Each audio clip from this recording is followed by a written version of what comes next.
నేనెందుకని నీ సొత్తుగా మారితిని యేసయ్యా నీ రక్తము చే కడుగబడినందున నేనెందుకని నీ సొత్తుగా మారితిని యేసయ్యా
పరిచర్యను తుదముట్టించుటేనా నియమమాయనే నీ సన్నిధిలో నీ పొందుకోరి స్నేహితుడానైతిని నీ పరిచర్యను తుదముట్టించుటేనా నియమమా నీ సన్నిధిలో నీ పొందుకోరి స్నేహితుడానైతిని ఆహా నా ధన్యత నా భాగ్యము ఏమని వివరింతును ఏమని వివరింతును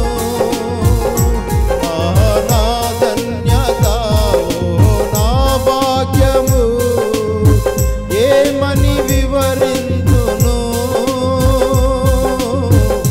ఏమని వివరింతును నేనెందుకని నీ సొత్తుగా మారితిని యేసయ్యా నీ రక్తము చే కడుగబడినందున యేసయ్యా నీ రక్తము చే కడుగబడినందున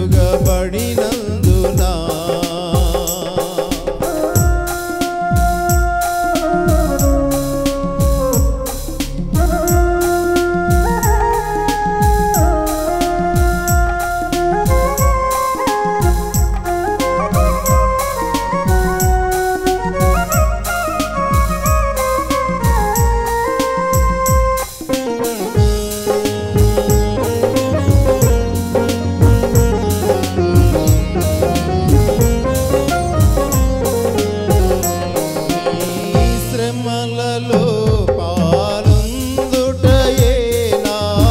దర్శనమాయనే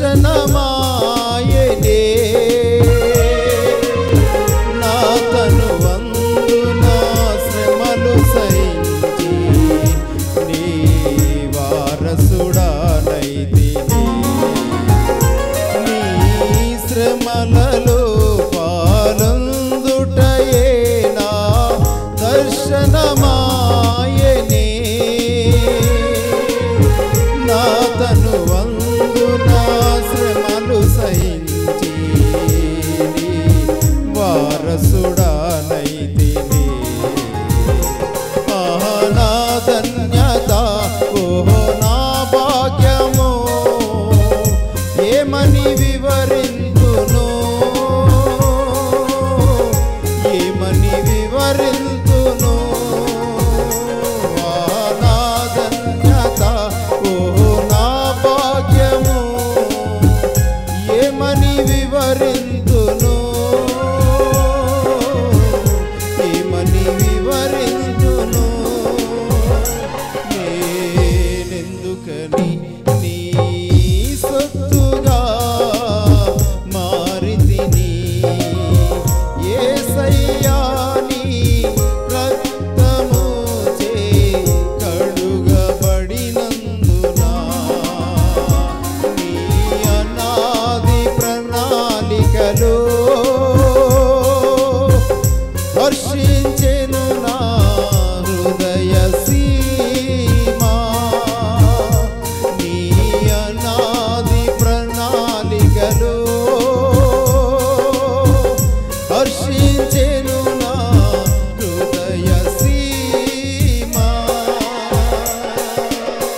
యెషయా రాసిన గ్రంథం 30వ అధ్యాయం 18వ వాక్యం. కావున మీ యందు దయ చూపవలెనని యెహోవా ఆలస్యము చేయుచున్నాడు, మిమ్మల్ని కరుణింపవలెనని ఆయన నిలువబడి ఉన్నాడు. యెహోవా న్యాయము తీర్చు దేవుడు, ఆయన నిమిత్తము కనిపెట్టుకుని వారందరూ ధన్యులు. మీ యందు దయ చూపవలెనని, మిమ్మను కరుణింపవలెనని అని అక్కడ రెండు విషయాల గురించి ప్రవక్తకు దేవుని వాక్కు ప్రత్యక్షమైంది.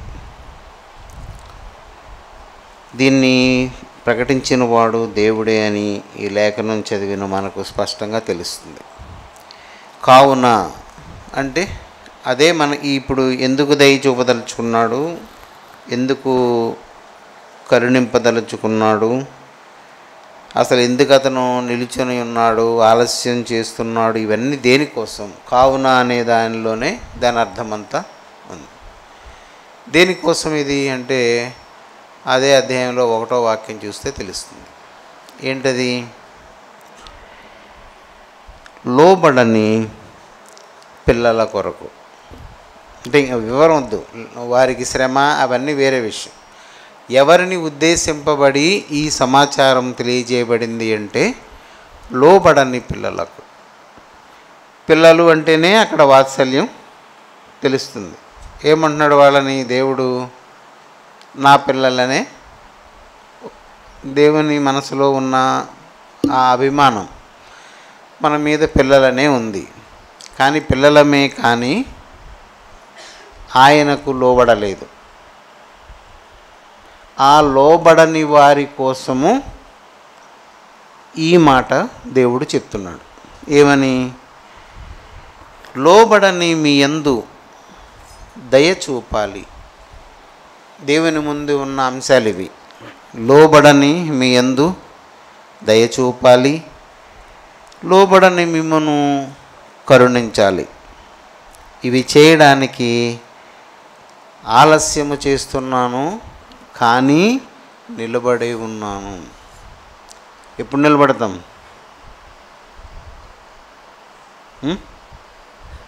ఖాళీగా ఉన్నప్పుడా? ఇంటి దగ్గర మీరు నిలబడి ఉంటారా, కూర్చొని ఉంటారా? బాగా జిడ్డువాడైతే జారబడి ఉంటాడు, లేదు అంటే కూర్చొని ఉంటాం. ఎక్కడికైనా వెళ్ళాలంటే ఏం చేస్తాం? ఈ వాక్యంలో, ఈ ప్రవచన వాక్యంలో సంపూర్ణముగా దేవుని యొక్క మన ఎడల ఉన్న ఆసక్తి, ఆయన ఉన్న స్థితిమంతత్వం అంతా అందులో కనిపిస్తుంది. అయితే ఈ వాక్యం చెప్పడానికి మూల కారణం ఏంటి అంటే మనము లోబడడం. దేనికి లోబడము అంటే ఆయన మాటకు. ఆయన మాట అనేది అది చాలా గొప్పది. మనం అల్పంగా దాని గురించి ఆలోచించకూడదు. దేవుని మాట అలా జరుగుతుంది అనేది మనకు బాగా తెలుసు. ఆదిలోనే అది కలుగునుగాక అనగానే ఎలాంటివి కలిగాయో మనకు తెలుసు. ఎలాంటివి? కలుగునుగాక అంటే కలిగినవి ఎలాంటివి? ఆకాశము, భూమి, సూర్యుడు, చంద్రుడు, నక్షత్రాలు, ఇలాంటివి కలిగాయి. ఆ మాట అది. ఆయన పలికే ఆ మాట అంత ప్రభావవంతమైనది అని దేవుని ప్రజలే తెలుసుకోలేక, బయట వాళ్ళకి తెలుస్తుంది, ఇంకెలా తెలుస్తుంది? ఆయన ఇంటి వాళ్ళే తెలుసుకోకపోతే. లోబడని పిల్లలు. ఇందులో మీరు 100 మంది అనుకుందాం, మనం 98 మంది లోబడలేదని నేను మీ గురించి సాక్ష్యం చెప్పగలను. ఎందుకు లోబడరు అంటే సమయానికి ఈనాటి వరకు ప్రార్థనకి రావాలనే జ్ఞానమే మీకు అబ్బలేదు. అయితే దాని వలన వచ్చే చెడు మీకు కలిగే కీడు మీకు అర్థం కావట్లేదు. అనుభవిస్తున్నారు, కానీ దేని వలన కలుగుతుందో అది గ్రహించలేకపోతుంది. దండము అనేది కొంతమంది మీద పనిచేస్తుంది. నేను అవి చెప్పడం మానేశాను, చాలా సంవత్సరాలు అయింది అవి మానేసి. ఎందుకంటే అతను అనడం వలన అలా జరిగింది అంటున్నారు. నా మాటకంత పవర్ ఉంటే ఏమవుతాను? నేను ఎక్కడో మీదన కూర్చుందాను. ఏదైనా దేవుడు ప్రార్థన చేసేటప్పుడు ఆ వ్యక్తి ఒక కష్టంలోకి వెళ్తున్నాడు అని తెలిసినప్పుడు నేను ఉండబట్టలేక చెప్పిస్తుండేవాడిని. చెప్తుంటే ఏమయ్యేది, వాళ్ళకి అలాగే వాళ్ళు పట్టించుకునేవారు కాదు, జరిగేది. తిరిగి వాళ్ళు ఏమని, కొంతమంది చర్చి వదిలి వెళ్ళిపోయారు. ఏమన్నారు వెళ్ళి, అతను అలా అన్నాడు కాబట్టి మాకు ఇలా జరిగింది, అతను ఎప్పుడు కీడు తలపెడతాడు అని. మరి ఈ ప్రవక్తలు అందరూ చెప్పిన మాటలు, ఈ ప్రవచన గ్రంథాల్లో రాయబడిన సంగతులు ఇశ్రాయేలీలను గూర్చి, ఈనాడు వాళ్ళు అంత కీడు తరతరాలుగా అనుభవిస్తున్నారంటే అవిధేయత యొక్క ఫలం కదా అది.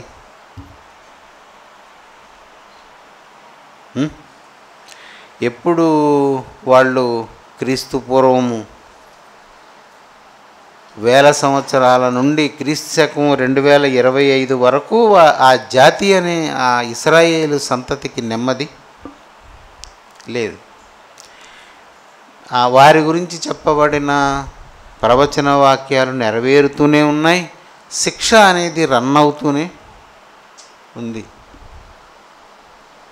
వారు లోబడలేదు, అలాగని దేవుని విడిచిపోదామని విసిగిపోలేదు. మీరు జాగ్రత్తగా చూడండి, ఇశ్రాయేలీయుల గురించి చరిత్ర, ప్రస్తుతం జరుగుతున్న కాలము, వాళ్ళ మందిరం, యేసుక్రీస్తును సిలువ వేయడానికి కారణాల్లో ఒక కారణం ఈ దేవాలయము ఒక రాయి మీద రాయి ఉండకుండా పడిపోతుంది అన్న మాటను కారణం చేసుకుని వాళ్ళు సిలువనెక్కించారు. అలా జరగలేదా? దాన్ని తిరిగి కట్టాలని దేవుని వాక్కు ప్రవచింపబడలేదా? దాని కొరకు వీళ్ళు కష్టపడడం లేదా? అది కడదామన్నప్పుడల్లా వాళ్ళకి కష్టాలు రావడం లేదా? లోబడని వారికి శ్రమే, కానీ అది లోబడకపోవడం వలన కలుగుతుందని గ్రహించకపోవడం శ్రమని డబుల్ పోర్షన్ చేసుకోవడమే, రెట్టింపు చేసుకోవడమే. నాకు తెలిసి చాలామంది మన సంఘంలో పాపాలు చేయరు, పాపులు కారు. జారత్వం అని, వ్యభిచారం అని, అపవిత్రత అని ఇలాంటివి లేవు, కానీ లోబడరు. అయితే ఇప్పుడు దాన్ని ప్రక్కన పెడదాం. మనం ఈరోజు తెలుసుకోవాల్సింది ఏంటంటే, అలాంటి లక్షణము కలిగిన వారి విషయములో దేవుడు ఏం చేస్తుంటాడు, దేవుని యొక్క మన దేవుడు ఎలాంటి వాడై ఉన్నాడు అనేదే నాకు ఇష్టం. దేవుడు నేను ప్రార్థించే దేవుడు ఇలాంటి వాడు అని నాకు తెలిస్తే ఆయన దగ్గర ఎలాగ నేను నా ప్రవర్తన తీరును కనబరచాలో నాకు అర్థమవుతుంది. కనుక ఏంటి ఇక్కడ రాయబడి ఉంది, మీ యందు దయ చూపాలని, మిమ్మల్ని కరుణించాలని దేవుని యొక్క ఉద్దేశం. అయితే ఆయన దయ చూపడానికి కారణము, కరుణ కనబరచడానికి కారణము నా అవిధేయత వలన వచ్చే నష్టము నుండి తప్పించడానికి. నా అవిధేయత వలన, నా లోబడని, దేవుని మాటకు లోబడని గుణము వలన కలిగే నష్టము నుండి నన్ను తప్పించడానికి. ఈనాడు మన పరిస్థితిని బట్టి ఆయన నిలబడి ఉన్నాడు అంటే రావడానికి సిద్ధంగా ఉన్నాడు. ఏంటి అంటే దయ చూపిస్తున్నాడు, కరుణ చూపిస్తున్నాడు. ఎందుచేత చూపిస్తున్నాడు అంటే మన ఎడల జరుగుతున్న ఏంటది, అక్కడ ఏమన్నది, అవిధేయతను ఉందా, ఏమనుంది, లోబడనితనము. దేవుని మాటకి లోబడనితనము అనేది శిక్షార్హము.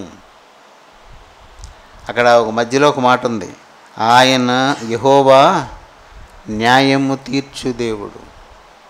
దేనికి న్యాయము తీర్చడం? లోబడని తనమునకు న్యాయము తీర్చడం. లోబడని లక్షణం అనేది చాలా ప్రమాదకరమైనది. ఇది నేను దోషము ఆరోపించడం కాదు, మిమ్మల్ని మీరు సరిచూసుకోవాలి. ఆ పని ఉండదా? గంటసేపు ఎవడు ప్రార్థన చేస్తాడు అంటే, నువ్వు ఎంత విన్నా నువ్వు ప్రార్థన చేయకపోతే అది ఫలించదు. నువ్వు 10 గంటల ప్రసంగం విను. కొన్ని ప్రాంతాల్లో అయితే 3 ప్రసంగాలు ఉంటాయి. ఒక ఆయన 1 గంట చెప్పిన తర్వాత ఒక 4-5 పాటలు పాడి ఆరాధన చేసి మళ్ళీ ఒక పాస్టర్ వస్తారు, మళ్ళీ ఆయన 1 గంట వాక్యం చెప్తారు. అలాగా ఒక సెషన్లోనే 3 ప్రసంగాలు అవుతాయి. చాలా చర్చలు అలా జరుగుతాయి. ఏంటి లాభం? ప్రార్థన చేసి వాటిని నీ బ్రతుకులోనికి తెచ్చుకోవాలి. అయితే దయ చూపిస్తానంటున్నాడు. దయ అంటే ఏంటి? దేవుడు చూపించే దయను నీవెలా తెలుసుకోవాలి? దేనిని బట్టి దేవుడు నా ఎడల దయ చూపుతున్నాడని నీవు చెప్పగలవు? ఇది అనుభవించాలి కదా. దేవుని దయను, దేవుని కరుణను మనం అనుభవిస్తే, దేవుడు నా ఎడల ఇలా చేస్తున్నాడు ఎందుకు అంటే నేను లోబడాలని, నేను లోబడి ఆయన వాడిని కావాలనే ఈ 2 లక్షణాలు నా ఎడల కనబరుస్తున్నాడని. దయ అంటే ఏంటి అంటే ఉదారంగా నిన్ను వదిలేయడం, వెంటనే శిక్ష రాకుండా నీ మీద శ్రద్ధ నిలిపి నిన్ను దారి మళ్లించడానికి ఏదైనా చేయడం. ఏదైనా కష్టం వచ్చినప్పుడు కంగారు పడి అరవలసిన పని లేదు. నన్ను పరీక్షగా నన్ను చూసి దేవుని పిల్లలైతేనే, అన్ని జనుల విషయంలో కాదని నేను ఈ సంగతులు చెప్పేది. దేవుని రక్షణ పొందిన వారు, యేసు రక్తము చేత అంటబడిన వారు, పవిత్రులుగా చేయబడిన వారు, విరిగి నలిగిన మనస్సు అనే గొప్ప వరము వారి జీవితంలో కలిగిన వారు ఎంతటి ఆపద వచ్చినా చింతపడవద్దు. చింతపడకూడదు, ఎవరిని నిందించకూడదు, బాధకు కారణమైన వారిని కూడా నిందించకూడదు. ఎందుకంటే ఇప్పుడు నేను చాలాసార్లు చెప్తుంటానే, నీకు క్షమించే బుద్ధి ఉందా లేదా అని ఎలా తెలుస్తుంది? నీ దగ్గర దీవించే నోరు ఉందా లేదా నీకు ఎలా తెలుస్తుంది? ఎలా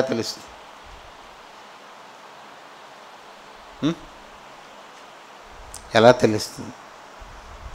శోధన సహించే గుణము నీ దగ్గర ఉందా లేదా నీకు ఎలా తెలుస్తుంది? ఎవరో ఒకరు నిన్ను శోధిస్తే, ఎవరో ఒకరు నిన్ను శపిస్తే, ఎవరో ఒకరు నిన్ను హింసిస్తే క్షమించే గుణము నీ దగ్గర ఉందో లేదో, ఓర్చుకునే గుణము నీ దగ్గర ఉందో లేదో నీకు తెలుస్తుంది. వెంటనే తిరుగుబాటు చేసి ఒక సమాధానం చెప్పి నోరు మోయించేసావనుకో, నీ దగ్గర ఏం లేనట్టు.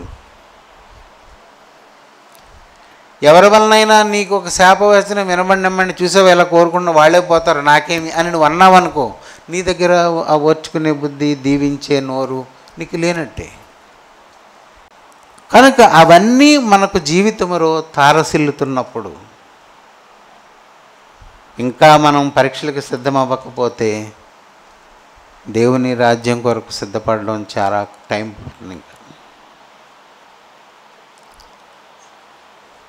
పడుతుంది. ఒక్కసారి ప్రభువు వచ్చి వెళ్ళిపోతే అది ఎంతసేపు అని ఉంది?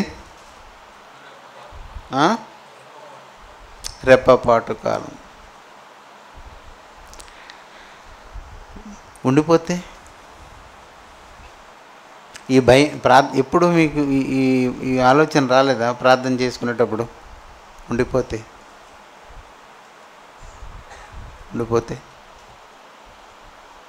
అదే భయం, ఆ మాటే భయం, ఇంకేం లేదు. ఇంకేమీ లేదు. పరలోకం ఊసెత్తడానికి లేదు. దేవుని ఆత్మ ఇక్కడ నుంచి వెళ్ళిపోతాడు.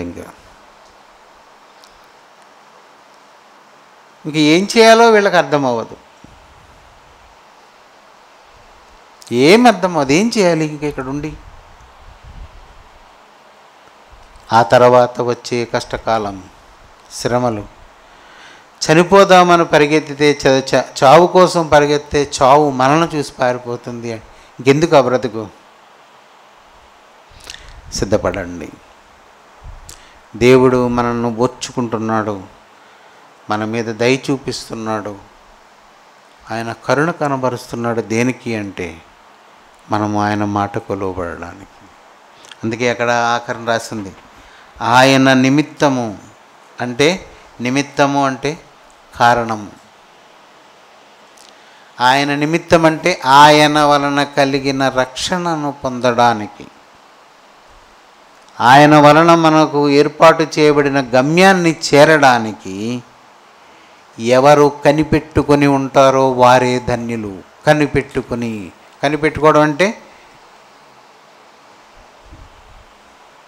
ఏదన్నా అవసరం ఉన్నవాడు ఏం చేస్తారు? ఇప్పుడు పిల్లలు ఉన్నారనుకో, వాళ్ళ నాన్న బయటికి వెళ్తుంటే, నాన్న నాకు ఏదో రొట్టె తెచ్చిపెట్టు, బ్రెడ్దే అంటాడు. తెస్తాను నాన్న, వెంటనే వచ్చేస్తాను ఉండు అంటాడు. వీడు గడికోసారి ఏం చేస్తాడు? గేటు దగ్గరికి వెళ్ళి చూసి వస్తుంటాడు.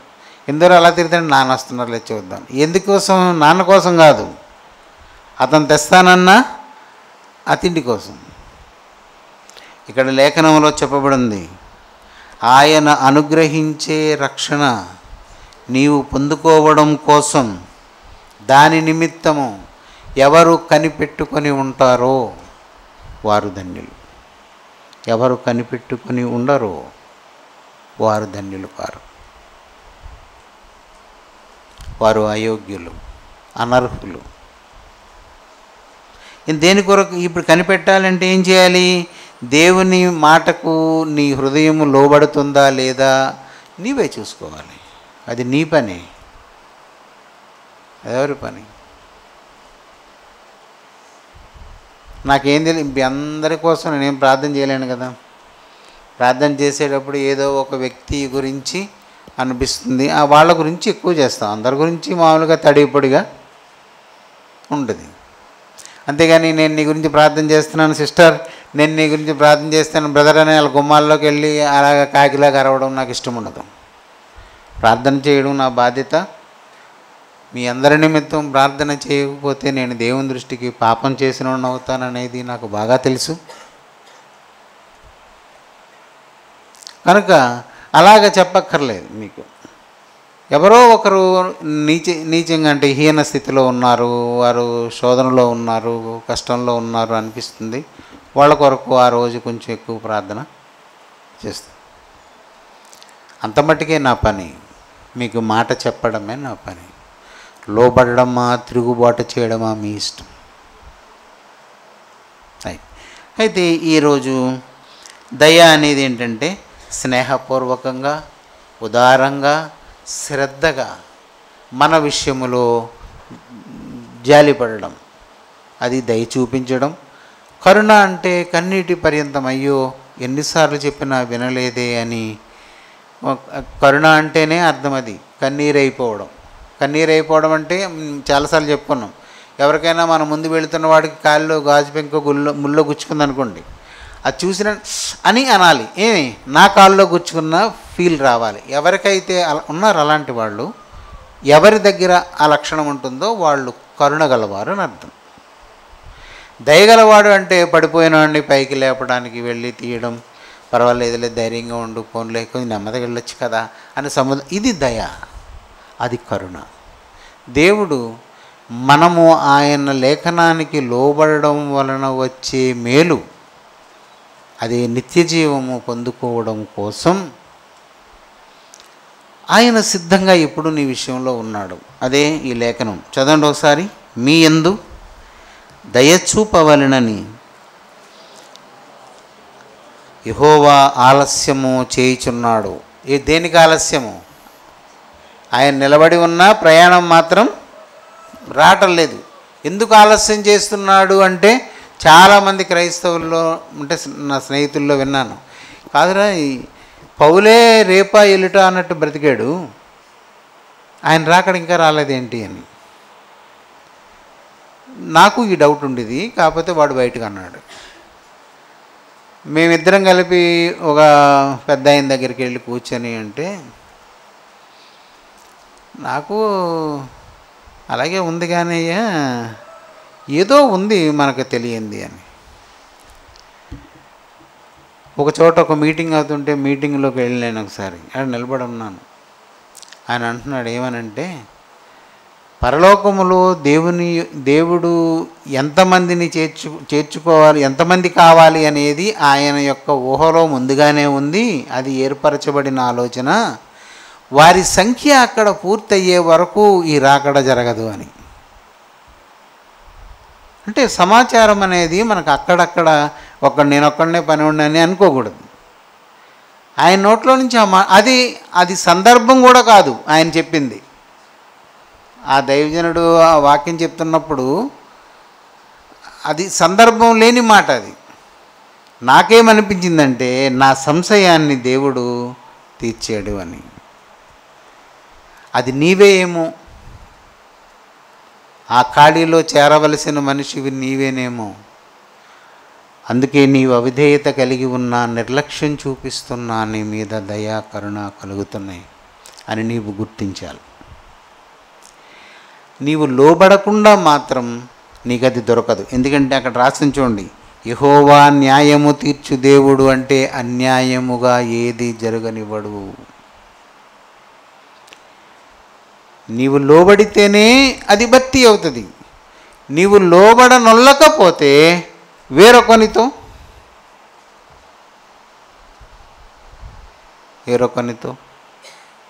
ఇది భర్తీ చేస్తాడంటామా భర్తీ చేయడంటామా చెప్పండి. నేను చెప్పలేదు కదా మిగిలిన మొక్క మీకు. నాకు ధైర్యం లేదా మాట చెప్పడానికి. కనుక దేవుని పిల్లరా, ఈ లేఖనము మనల్ని మేల్కొల్పుతుందని భావిస్తున్నాను. ఈ దయా కరుణ మీ జీవితాల్లో చాలామందిలో అవి కనబడుతున్నా మీరు గుర్తించడం లేదు. మీకు కలుగుతున్న బాధలు కష్టాలు నిన్ను సరిచేయడానికే అన్న సంగతి గుర్తుపెట్టుకోవాలి. నేను బాగానే ఉన్నాను, నాకు ఉద్యోగం రాలేదు, నేను బాగానే ఉన్నాను, నాకు పిల్లలు పుట్టలేదు, నేను బాగానే ఉన్నాను, నాకు జబ్బులు వస్తున్నాయి, నేను బాగానే ఇందులోనే మీరు కొట్లాడుతున్నారు. కానీ దేని కొరకు ఇది నాకు అని ఆలోచించుకుంటే నీకు తెలుస్తుంది. లేదు అంటే దావీదులాగా నా దోషాలు నాకు తెలియడం లేదు, నీవే ప్రభువా నీ ముఖాంతిని నా ముఖం మీద ప్రకాశింపచేయి, అప్పుడు నా దోషాలు నాకు తెలుస్తాయి అని ప్రార్థన చేసుకోండి. కానీ దేవుడు న్యాయము తీర్చే దేవుడు, అది గుర్తుపెట్టుకోండి. న్యాయమును బట్టే ఆయన ఏదైనా చేస్తాడు. ఆయన నిర్ణయించిన న్యాయం ఒకటి ఉంది. ఒక్క అపవిత్రుడైనను, ఒక అబద్ధికుడైనను, ఒక్క దొంగ అయినను నా రాజ్యంలో ప్రవేశింపడు. అక్కడ ఎవడు అలాంటి వాడు ఉండడు. అలాంటివి లేకుండా చూసుకోవాలి మనం. కనుక ఈ రోజున మనం ఈ కరుణ దయ దేవుని వలన మనకి ఎందుకు దొరుకుతున్నాయి అంటే, ఆయన రాకడ లేదా నీ విషయంలో శిక్ష తగులకుండా ఆలస్యం అవుతుంది అంటే కారణం ఏంటి అంటే ఆయన దయే. ఎందుకు ఆయన దయ చూపిస్తున్నాడు అంటే ఆయన వలన కలిగిన రక్షణ నీకు కలగాలని. నిన్ను దాటుకొని పోతే ఇక నువ్వేం చేయలేవు. ఆయన నిన్ను దాటి వెళ్ళిపోయాడా, నువ్వేం చేయలేవు. ఆయన మళ్ళా వెనక్కి తిరిగి రావచ్చు, రాకపోవచ్చు, అంతే. ఎప్పుడైనా ఒకటి, అపరాధాన్ని అపరాధంగా దేవుని దగ్గర చెప్పండి. గర్వం ఎక్కువగా చాలామందిలో తలబిరుస్తనం ఉంది, అది చాలా ప్రమాదకరమైంది. సమృద్ధి వలన కలిగినటువంటి నష్టం అది. నాకు అన్నీ ఉన్నాయనుకోండి, ఒకడిని ఎందుకు నేను లక్ష్య పెట్టాలి? ఈ రోజుల్లో కూడా ఏంటంటే ఆశీర్వాదం కోసం, ఆరాధన కోసం, ప్రార్థన కోసం దేవుని సన్నిధికి వెళ్ళడం అనేది పోయి దేవుని ప్రజలమని చెప్పుకునే వారు ఇళ్ళకే వెళ్తున్నారు. ఇప్పుడు కాయగూర కావాలంటే పూర్వం ఏం చేసేవారు? కిరాణా కొట్టుకెళ్ళి అక్కడే కాయగూరలు కొనుక్కొచ్చుకునేవారు. ఇప్పుడు కొట్టోడే తోటకూర, గోంగూర ఇంటి ముందుకే వస్తున్నట్టుగా కాపర్లు కూడా తయారైపోయారు. కానీ ఏం చేయాలి? ఒకడికి దుఃఖం వస్తే వాడు సిద్ధపడి ప్రార్థనా గృహంలోకి రావాలి. అది నియమం. దావీదు కానీ, యెహెజ్కేలు కానీ ఎవరైనా ఏం చేశారు? వారికి దుఃఖం ఆవరించినప్పుడు ఉపవాసం ఉండి, నేను యెహోవా సన్నిధికి పోయి మొరపెడితిని. ఎవడు వాడు? రాజు. వారికి ఒక పెద్ద కోట. అవన్నీ వదులుకొని వచ్చి మందిరానికి వచ్చి గోనె పట్ట కట్టుకొని బూడిద చల్లుకొని వాళ్ళు ఎక్కడ పశ్చాత్తాపడ్డారు? ఇక్కడే దీవెన పొందాలి. అంతే. ఇప్పుడేంటంటే ఆ దీవెనలు ఇంటికే వస్తున్నాయి. కాపర్ల రూపంలో గృహ దర్శనాలని అలాగని ఎలాగని. గృహాన్ని దర్శించి ప్రార్థన చేస్తేనే కానీ కుదరదా? ప్రార్థన ఇంటి దగ్గర చేయలేడా? నేను ప్రార్థన చేస్తున్నాను హో అని నీకు తెలియాలా? చెప్పండి, తెలియాలా? అక్కర్లా. అది చేయవలసిన వాడు చేస్తున్న. కాపరి అంటే ఏంటి? టీచర్ అంటే ఏంటి? చదువు చెప్పు అని డిఓ వచ్చి పొడుస్తుండాలా? వాడి పని వాడు చేయాలి. చేయకపోతే వాడికే నష్టం. యెహెజ్కేలులో ఉంది కదా, కావలి వాడు దొంగ వచ్చేటప్పుడు ఏం చేయాలి? బోరవదాలి. అది చూసి జాగ్రత్త పడినవాడు దొంగ వచ్చినా కాపాడుకుంటాడు. అలాగ బోర ఊదకపోయి దొంగ వచ్చి ఉంటే నేరం ఎవడిది? కాపలాదారుడిది. బోర ఊదినా సరే దొంగతనానికి గురయ్యామంటే నేరం ఎవరిది? నీది. నేను అరుస్తూనే ఉన్నాను కదా,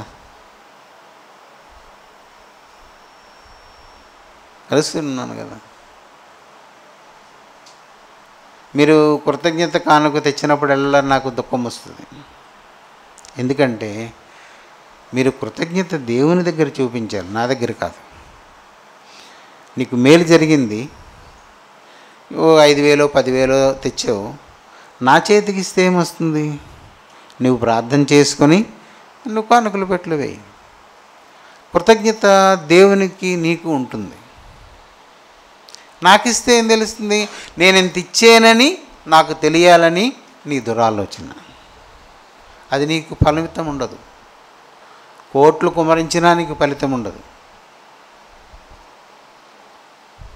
నేను కృతజ్ఞుణ్ణి, నాకు ఇలాంటి కష్టం వచ్చింది, లేదా నాకు ఇలాంటి పరిస్థితి వచ్చింది, లేదా ఇగో నా బిడ్డకి ఉపకారం జరిగింది కనికరించు, లేదా నా కొడుకు పుట్టినరోజు వచ్చింది, ప్రభువా ఇదిగో కృతజ్ఞతగా నేను నీకు కానుకిస్తున్నాను, దీన్ని అంగీకరించు అని నువ్వు తృణమో పణమో ఎంతో నువ్వు అందులో వేసుకుంటే నీకు దేవునికి అది లింక్ అవుతుంది. ఇగో దేవునికి కృతజ్ఞతగా ఇస్తున్నానంటే ఓహో ఇతగాడు ఎంత ఇచ్చాడని నేను అనుకోవాలనేదే నీ మధ్యలో పుట్టిన ఆలోచన. అది దుష్టుని యొక్క ఆలోచన, అది దేవతల జ్ఞానం. అది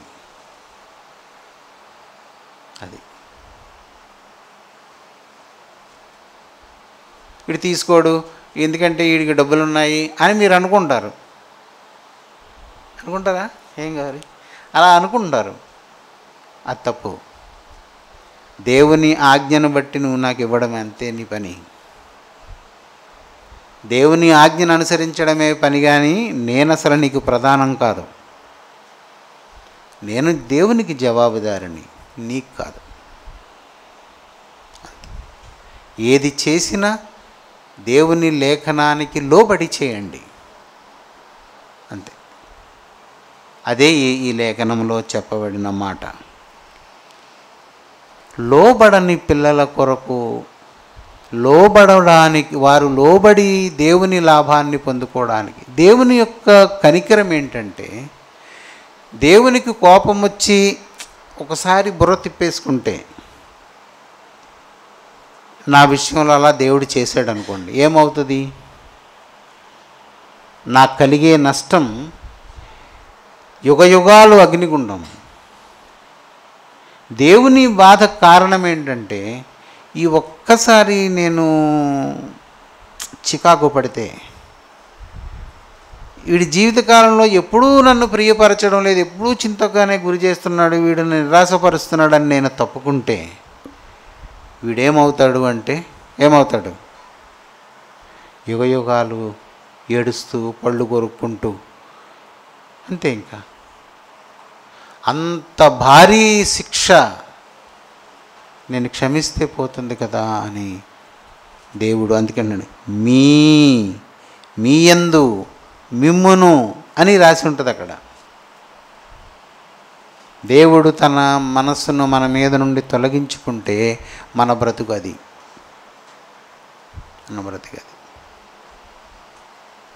అందుకని కలిగి ఉన్న వాటిని బట్టి తులతూగకండి. కాలం గడుస్తున్న కొలది మనం ఈ లోకాన్ని విడిచే సమయం దగ్గరికి వస్తుంది.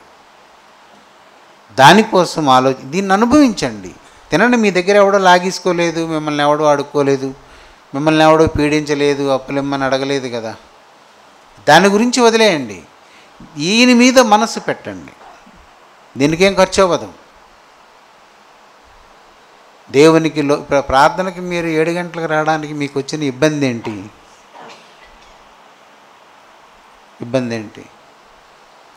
అక్కడికి వెళ్ళి అంతసేపు ఏం ప్రార్థన చేస్తామంటే మరి ఏం చేస్తావు? వారానికి శనివారం 1 గంట, ఆదివారం 1 గంట కూడా నీవు దేవుని మందిరంలో ప్రార్థన చేసుకోలేనంత హీనస్థితికి దిగజారిపోయావా?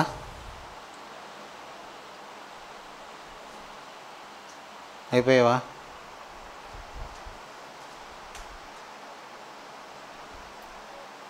ఎందుకు రాలేకపోతున్నావంటే ఒకే ఒకటి, లోబడనితనము. దేవునికి లోబడలేని గర్విష్టి హృదయం అది. గుర్తుపెట్టుకోండి. ఇంకెంతకన్నా చెప్పడానికి ఏమీ లేదు. అలాంటి వారు లోబడాలనే దేవుడు దయను కనికరాన్ని చూపిస్తూ ఆలస్యం చేస్తున్నాడు, నీవు మారాలనే. కనుక దేవుని కృపలో ఉన్నవారు కొందరు మన సంఘంలో ఉన్నారు. వారిని దేవుడే నాటాడు, కానీ వారిని దుష్టుడు గురుగులు కూడా నాటాడు. ఏంటంటే, నా ప్రార్థన బట్టి నాకు ఒక చిన్న అతిశయం, నాకున్న క్లియర్ క్యారెక్టర్ అంటే అపవిత్రపడని నా దేహాన్ని బట్టి నాకు ఒక చిన్న గర్వం, నేను ఎవ్వరిది ఆశపడను అనేది ఒక గర్వం, ఒకరితో నాకేంటి పని, నా బ్రతుకు నేను బ్రతుకుతున్నాను కదా అనే ఒక స్వాతిశయం, ఇవన్నీ పరిశుద్ధతకి భంగం కలిగించేవే. బార్నికల్స్ అని ఉంటాయి సముద్రంలో, చిన్న నత్తల్లాగా ఉంటాయి, తెల్లగా మల్లి మొగ్గల్లా ఉంటాయి. అవి చాలా చిన్నవే. అవి తిమింగలం రక్తాన్ని కూడా తాగుతాయి. అవి షిప్ బార్నికల్స్ అంటారు. ఓడకు కూడా పట్టేస్తాయి, చెక్కను కూడా తినేస్తాయి, ఇనుమును కూడా తినేస్తాయి. వాటిని యాసిడ్తో క్లీన్ చేసుకొని వదిలించుకోవాలి. చాలా చిన్న, పెద్ద ఓడకి ఎంత చిన్నది అది, అంతే తినేస్తుంది అది. ఈ చిన్న చిన్న దోషాలు గొప్ప పరిశుద్ధతని భంగపరుస్తాయి. వాటిని వదిలించుకునే చోటు ఇదే. అంత సమయం అయితేనే కానీ నిన్ను నీవు పట్టుకోవడానికి కుదరదు. చాలా ప్రార్థన చేసేవాళ్ళు ఉన్నారు, కానీ ఇంకా నేను అనుకుంటాను ఎవరైనా ఒక్కరైనా చెప్తారేమో, ఇన్ని సంవత్సరాలు మీరు ఒంటరిగా ప్రతిరోజు ఉదయం సాయంత్రం అవకాశం లేని వాళ్ళు, చేయలేని వాళ్ళు ఒకరోజు గంట అన్న చేస్తున్నారు. ఎవరైనా నేను దేవుని దర్శనం పొందానని కానీ దేవుని ప్రత్యక్షతను పొందానని కానీ చెప్తారేమో అని నేను కనిపెడుతున్నాను, కానీ నాకెవరూ చెప్పడం లేదు. అంటే ఇన్ని సంవత్సరాలు మీరు ఇలాగ ప్రార్థనలో సాధన చేస్తున్నా దేని కొరకు ఈ ప్రార్థన అనేది దేవుడు నిర్ణయించాడో దాని ఫలితాన్ని పొందలేకపోతున్నాం. అది తెలుసుకోవాలి. బలిపీఠం మీద నిరర్ధకముగా అగ్ని రాజబెట్టలేదనే అనుకుంటున్నాను నేను. అయినా రాజబెడుతున్నారేమో మీరు. గబగబా వెళ్ళి ప్రభువా నాయన టైం అయిపోయింది, నన్ను క్షమించు, నేను చేయాలనుకున్నాను చేయలేకపోతున్నాను అది చెప్పడం ఎందుకు? ఆ ఒక్క మొక్కే దేవుని అంతటి ఉన్నతుడైన వాడు దృష్టి నీ మీదకి తిరిగిపోతుందా ఆ ఒక 2 మొక్కలకే? ఆయన నీ బలిని అంగీకరిస్తేనే నీవు బలి ఇచ్చినట్టు. ఆయన అంగీకరింపకపోతే నీ బలి వృధా. అది చాలా చోట్ల బైబిల్లో ఉంది. ముఖ్యంగా దశంభాగం ఇచ్చేటప్పుడు విశ్వాసమును బట్టి హేబెలు కయీను కంటే శ్రేష్టమైన అర్పణ. దేనిని బట్టి శ్రేష్టము అర్పణ? ఇతని విశ్వాసము, అతని దగ్గర అది లేదు. ఇద్దరూ ఒకటే, తెచ్చింది ఒకటే. జాగ్రత్త దేవుని పిల్లారా, ఈ వాక్యాన్ని మీరు అనుసరించండి, కనిపెట్టి ఉండండి. దేవునికి లోబడుతున్నానా లేదా అన్ని విషయాలలో అనేది మీరు కనిపెట్టి చూసుకోండి. మీరు ఆ దృష్టి మరలిపోతే చాలా ప్రమాదం, చాలా ప్రమాదం. ఇప్పుడు నేను సువార్తకి వెళ్ళిపోతుంటాను, వాక్యం చెప్పడానికి వెళ్తుంటాను, నన్ను నేను మర్చిపోకూడదు. దేవుడు వాక్యం చెప్పనిచ్చాడు కాబట్టి దేవుడు నన్ను దీవించాడు అనుకోకూడదు. నా విశ్వాస సంబంధమైన జీవితంలో ఎక్కడ మొక్కబోయే లక్షణం నా దగ్గర ఉంటే ఈ పని జరిగినా దేవుడు నన్ను అంగీకరించాడు. అందుకే అదే ఇందాక చెప్పిన సంగతిలోనే దేవుడు అర్పణను అంగీకరించేటప్పుడు అక్కడ రాసి ఉంచాడు పరిశుద్ధాత్ముడేమని, దేవుడు హేబెలును అతని అర్పణను అంగీకరించెను. అర్పణను అంగీకరించడానికి ముందు హేబెలు ముందు దేవుడు ఇష్టమయ్యాడు. హేబెలుని అంగీకరించిన తరువాతే హేబెలు వలన కలిగేది ఏదైనా దేవుడు అంగీకరిస్తాడు. నీవు అంగీకరింపబడకపోతే ఏది అంగీకరింపబడదు. నీకు సంబంధించినది ఏది దేవుడు అంగీకరించాడు. అంతే. నువ్వు లోళ్ళు బంగారం తెచ్చి దేవుడికి ఇవ్వచ్చు, అది అంగీకరింపబడాలి అంటే నీవు అంగీకరింపబడి ఉంటేనే. అంతే. దయచేసి దేవుని ప్రజలు ఈ చిన్న చిన్న విషయాలే, మీరు ఘోరమైనవేం కాదు, సరిచేసుకోవచ్చు. సమయానికి దేవుని మందిరానికి రావడం వలన దేవుని వలన మీకు మేలే కానీ ఏముండదు. ఆలస్యం అవడం వలన మీకు కీడే కానీ మేలు రాదు. అది పడతా లేస్తా పరిగెత్తుకొని రావాలి. అలాగా గడగడ వణకుచూ బైబిల్లో ఉన్న సంగతులు. ఆయనను ప్రేమించేవారు భయముతో ప్రేమించాలి. గడగడ వణకుచూ ఆయన సన్నిధిలో కనబడాలి. నిర్లక్ష్యంగా నిర్లిప్తంగా మధ్యలో 2 ట్రిప్పులు బయటికి వెళ్ళి వచ్చిస్తుండడం, వచ్చేటప్పుడే రెడీ అయి రావాలి. అదే ఇక్కడ రాసి ఉంది. ఆయన నిమిత్తము కనిపెట్టుకుని వారందరూ ధన్యులు. ఇంకా దీనిలో కూడా ఇంకొక ప్లస్ పాయింట్, ఇంకొక రిచ్నెస్ ఉంది. అందరికన్నా దేవుని మందిరంలో ముందు నేను అడుగు పెట్టాలి అనేది ఆ తర్వాత, అది ఇంకొక గ్రేడ్. అది టైంకి రావడం తర్వాత సంగతి. ముందు వెళ్ళాలి, ముందు వరుసలో కూర్చో. అలాగూ చేసి ముందు దేవుని సన్నిధికి రండి, తర్వాత ఇక్కడ ఏం దొరుకుతుందో మీకు తెలుస్తుంది. చూద్దాం అందరూ కలిపి ఈ వాక్యాన్ని ఒకసారి. కావున అనేది కొంచెం ప్రక్కన పెట్టి, మీ యందు దయ చూపవలెనని